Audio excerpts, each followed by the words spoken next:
Hello, everyone, and welcome. My name, of course, is Bridget Foliaki-Davis, and you are joining me for another episode of Podkai, Healthy Delicious, where I share with you nutritional facts and tips and how-tos and ways that we can really sustain and look after our health.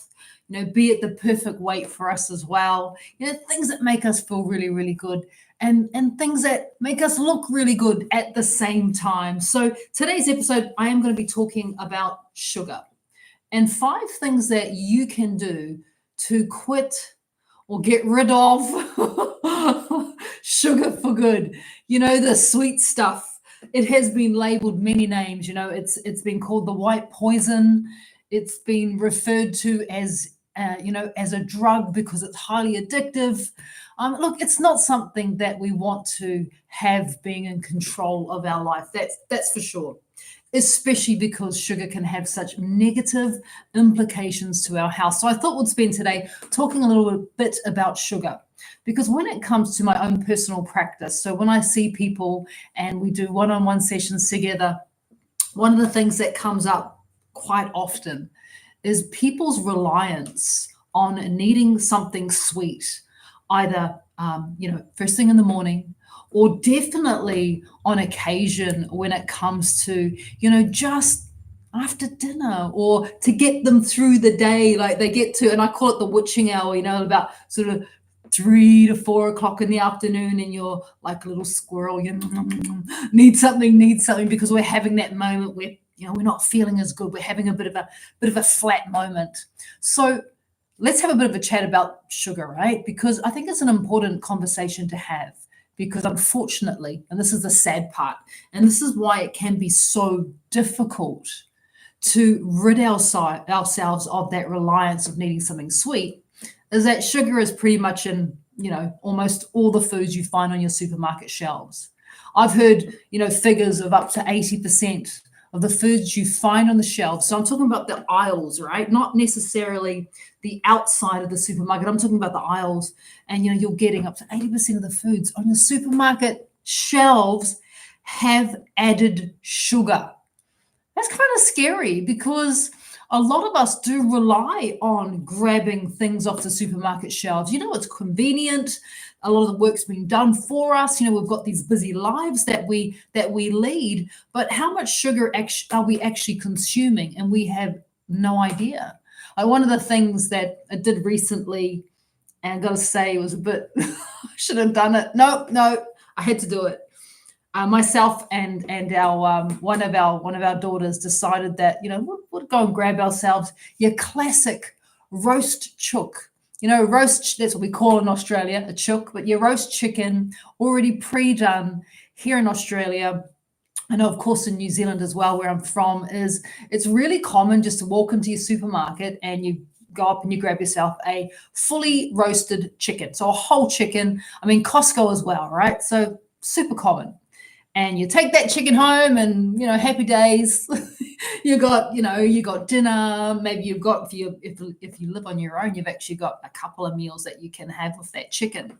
But have you actually ever spent the time to turn that chicken packet over and find out exactly what sort of ingredients we're dealing with when it comes to that chicken? Now, when we did this with the supermarket versions here in Australia, so the big 2 supermarkets, which are our Coles supermarkets and our Woolworths, and both those 2 chickens they didn't just have sugar appearing once.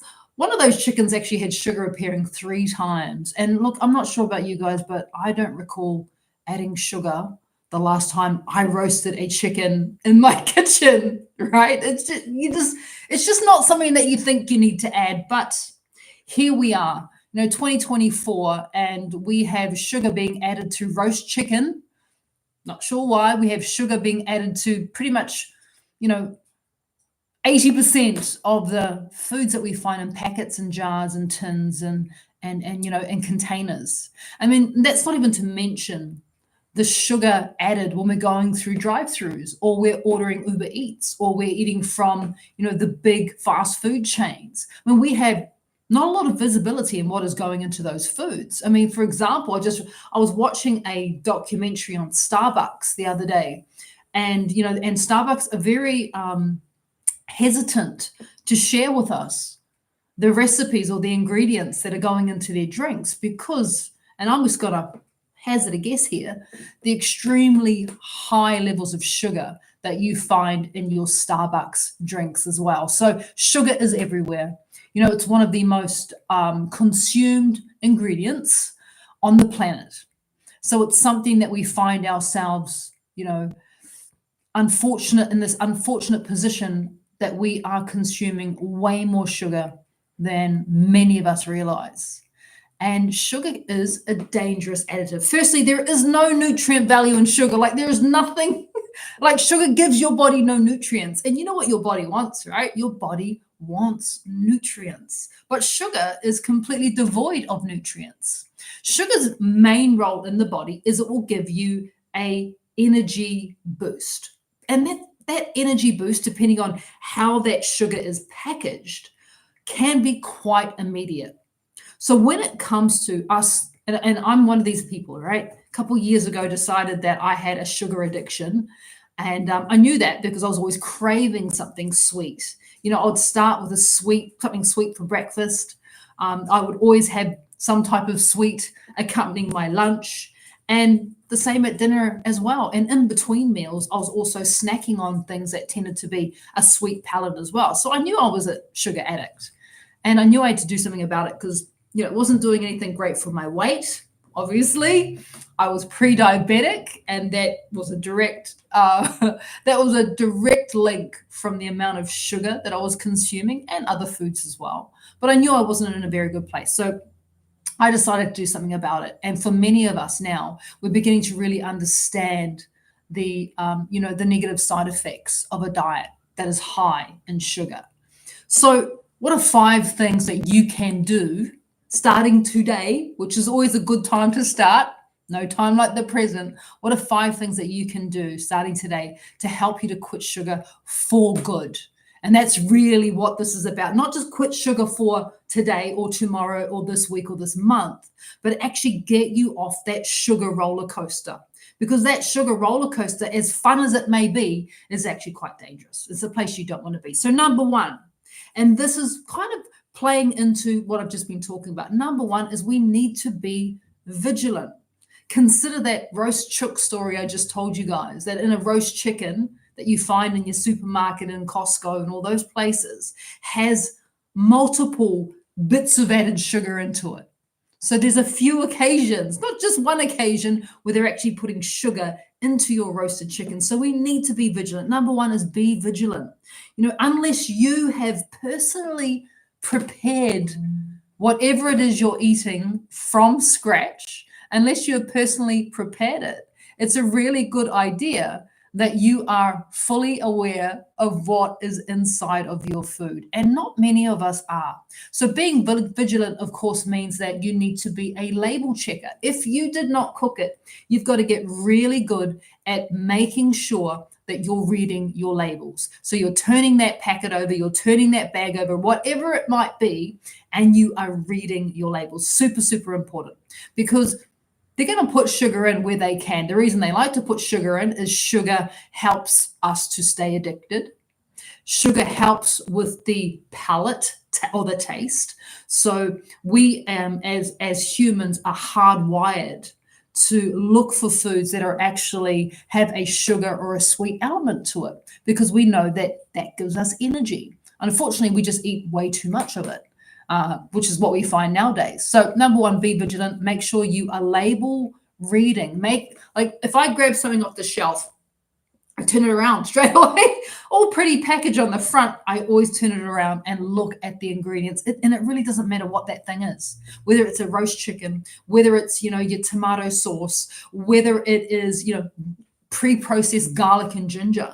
Please get into the habit of reading your labels. So that's number 1, be vigilant.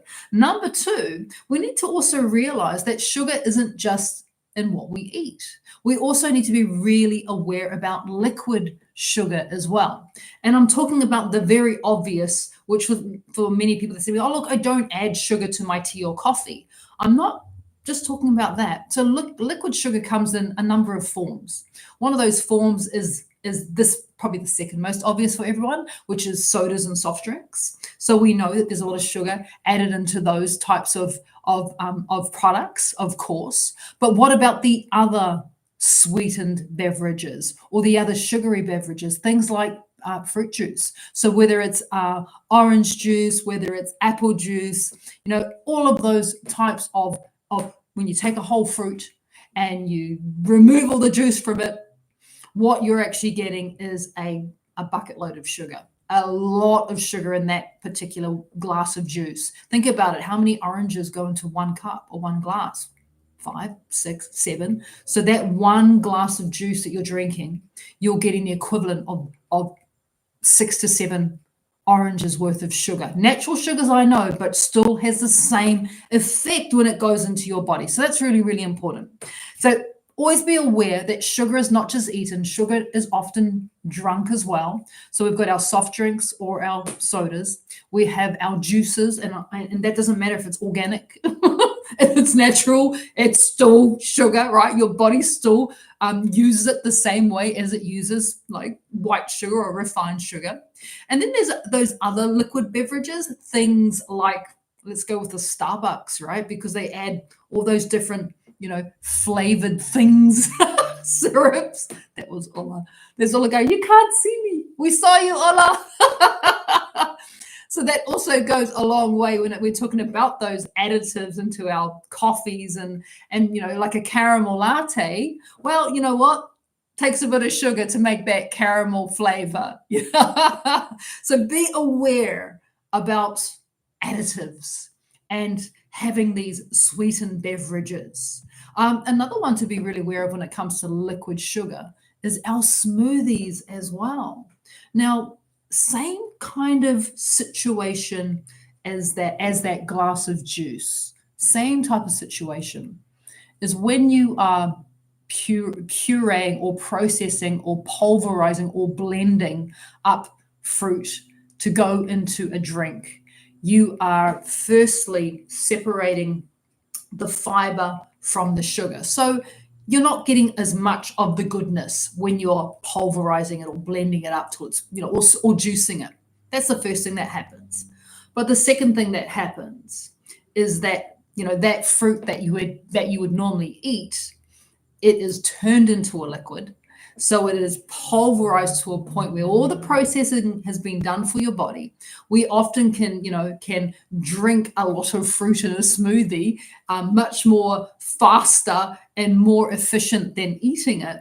So you're getting this concentration of sugar through this, whatever it is that you've just thrown into that blender and then pulverized. So be aware of your smoothies as well. So number 2 is we need to be very mindful of our liquid sugars because they go straight through us. We get this big glucose spike and we're on that sugar roller coaster. And remember, as fun as that sounds, we actually want to get off that sugar roller coaster. So number 3, and this is a really important one, I always recommend to people to avoid skipping meals. Because what can happen when you skip a meal is you find yourself at a certain time of the day where your energy has really crashed because food equals energy. So when you're spacing your meals out throughout the day, so like for me personally, I make sure to get breakfast, lunch, and dinner in. That way I can kind of manage my energy production throughout the day. And I find when I skip a meal, I tend to get a little bit low in energy at some point, usually in the afternoon. And then what happens in the afternoon is my brain's like, you know what, we need a bit more energy to get through the day. I know what gives us quick energy. Sugar, because that's what it's there for. Literally, it is there to give quick energy. So you'll find that you're at more risk of consuming sugary snacks or in between, or just a sugary something for your meal when your energy has really flagged for the day because we haven't spaced out our meals. So another great recommendation is my number 3 on our list of how we can quit sugar for good is being quite consistent in our approach when it comes to eating breakfast, lunch, and dinner, right? It always definitely helps. Okay, number 4, this is a big one as well, and one that is often overlooked, one that is often forgotten about in the general holistic approach that we all need to take when it comes to our health. And that, of course, is making sure you're getting adequate sleep. So if you think back to number 3, which was about spacing out your meals, to make sure that you're balancing out your energy production. Another thing that can really cause you to be feeling a bit flat, really cause you being tired, is of course if you haven't gotten enough sleep the night before. Because sleep is there literally to help us to recover from the day that was and to set us up for the day that is coming. So it's about getting us ready. And if you're sleep deprived or you're underslept or you're just not getting enough sleep for your body, and every body needs on average, 7.5 to 9.5 or 9 hours of sleep every single night. That's what our bodies are designed to get. And if you're getting less than that, or if you're just knowing you're waking up tired, right? Without even knowing how much sleep, you're just waking up and you're tired because the sleep's also not good quality. The chances of you reaching for something sugary during the day massively increases. I mean, it dramatically increases because your body is tired. Your body is fatigued. And the brain knows when the body is fatigued, it will actually cause us to start to look for high energy, quick energy foods, and they tend to be the sugars. So always remember that when it comes to your sleep, and look after your sleep. I say protect and guard your sleep. It is that important, especially if weight loss is your goal. But sleep's also really important just for looking after your brain. like seriously, your brain needs it, your body needs it, your gut needs it. Every single fiber in your being needs to be well rested. So if you think that this could be an area of concern for you, I highly recommend you do some research into really understanding how you can improve your sleep health.